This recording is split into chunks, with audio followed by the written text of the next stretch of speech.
Stress అయినా, నిద్ర తక్కువైనా, లేకపోతే తిండిలో పులుపు గానీ, కారం గానీ, మసాలాలు గానీ ఇలాంటివి ఎక్కువైనప్పుడు యాసిడ్స్ ఎక్కువ అవుతా ఉంటాయి. ఇప్పుడు ప్రాబ్లమ్ ఏంటంటే టెన్షన్ పడ్డా గానీ యాసిడిటీ అనేది ఇంకా పెరిగిపోయి సమస్య ఇంకా పెద్దగా అవుతుంది. తింటే యాసిడిటీ పెరుగుతుందని తిండి అవాయిడ్ చేస్తాము.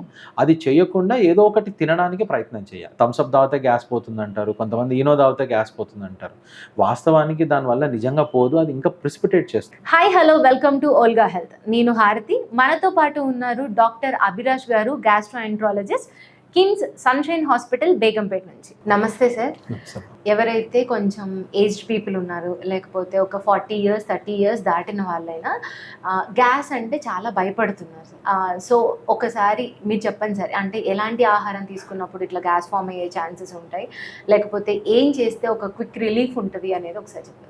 ఫస్ట్ ఆఫ్ ఆల్ అంటే నేను మీకంటే కూడా బేసికల్లీ ఎవరైతే పెద్దవాళ్ళు లేకపోతే 30-40 years వాళ్ళు మీరు అన్నారు భయపడుతుంటారో, గ్యాస్ అనేది వాస్తవానికి జబ్బు కాదు. అది అంటే ఇది ప్రతి ఒక్క మనిషి తన లైఫ్లో ఫేస్ చేసేటువంటి ఒక ప్రక్రియ. సో న్యాచురల్ ప్రాసెస్లో మన స్టమక్లో ఏంటంటే మనం తిన్నా తినకపోయినా కడుపులో యాసిడ్స్ అనేటివి తయారవుతూ ఉంటాయి. ఈ యాసిడ్స్ ఎప్పుడైతే ఎక్కువగా తయారవుతాయో అవి మనకు గ్యాసెస్ని రిలీజ్ చేస్తాయి. సో ఈ గ్యాసెస్ రిలీజ్ అయినటువంటివి ఏవైతే ఉన్నాయో అవి ఏదర్ స్టమక్లో మనకు స్టమక్ నుంచి ఈసోఫేగస్ కన్నా పైకన్నా వస్తాయి, లేదు అంటే కింద కన్నా వెళ్తాయి. సో ఎప్పుడైతే పైకి వస్తాయో మనకు ఛాతిలో బరువు అనిపించడం, తేన్పులు రావటం, తలనొప్పి రావటం, కళ్ళు తిరగడం, లేదంటే కొంచెం యాంగ్జైటీ రావటం, అంటే ఒకలాంటి గాబ రావటం, అలాంటివి అవుతాయి. కిందికి వెళ్తే పొట్ట ఉబ్బరంగా ఉండటం, ఇలాంటివి ఉంటాయి. అయితే వాస్తవానికి యాసిడ్స్ ఎక్కువ కావటానికి ముఖ్యంగా 3 కారణాలు ఉంటాయి. ఒకటి తిండి, రెండోది నిద్ర, మూడోది ఒత్తిడి.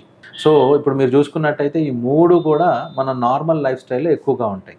ఎప్పుడైతే మనకు అంటే నార్మల్ కంటే ఎక్కువ స్ట్రెస్ అయినా, నిద్ర తక్కువైనా, లేకపోతే తిండిలో పులుపు కానీ, కారం కానీ, మసాలాలు కానీ ఇలాంటివి ఎక్కువైనప్పుడు యాసిడ్స్ ఎక్కువ అవుతూ ఉంటాయి.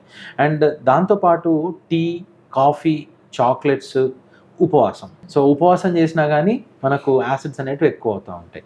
సో ఈ యాసిడ్స్ ఎక్కువైనప్పుడు మనకు నేను చెప్పినటువంటి సిమ్టమ్స్ వస్తాయి. సో అందరు చేసేది ఏంటంటే నాకు గ్యాస్ వచ్చేసిందని హడావుడిగా డాక్టర్ దగ్గరికి వెళ్ళడం, లేకపోతే ఎమర్జెన్సీకి వెళ్ళి ఇంజెక్షన్స్ తీసుకోవడం, లేకపోతే టెన్షన్ పడిపోవడం. ఇప్పుడు ప్రాబ్లం ఏంటంటే టెన్షన్ పడ్డా కానీ యాసిడిటీ అనేది ఇంకా పెరిగిపోయి సమస్య ఇంకా పెద్దగా అవుతుంది.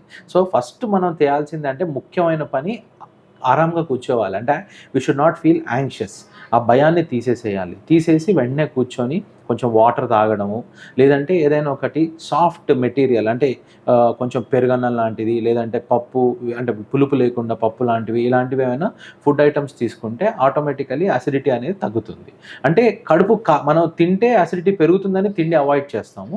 అది చేయకుండా ఏదో ఒకటి తినడానికి ప్రయత్నం చేయాలి. ఒకవేళ సింపుల్ మెజర్స్తో కూడా కాలేదు అని అన్నప్పుడు దెన్ మనం మెడికేషన్స్కి కానీ, లేకపోతే కొన్ని ఇప్పుడు చాలా ఉంటాయి. కొంతమంది థమ్స్ అప్ తాగితే గ్యాస్ పోతుందంటారు, కొంతమంది ఈనో తాగితే గ్యాస్ పోతుందంటారు. వాస్తవానికి దానివల్ల నిజంగా పోదు. అది ఇంకా ప్రిసిపిటేట్ చేస్తుంది, ఇన్స్టాంట్ రిలీఫ్ ఇస్తుంది. అంటే హెడ్ఏక్కి జెండు బామ్ ఎలా అయితే వాడతామో అవి అలా ఉపయోగపడుతుంది.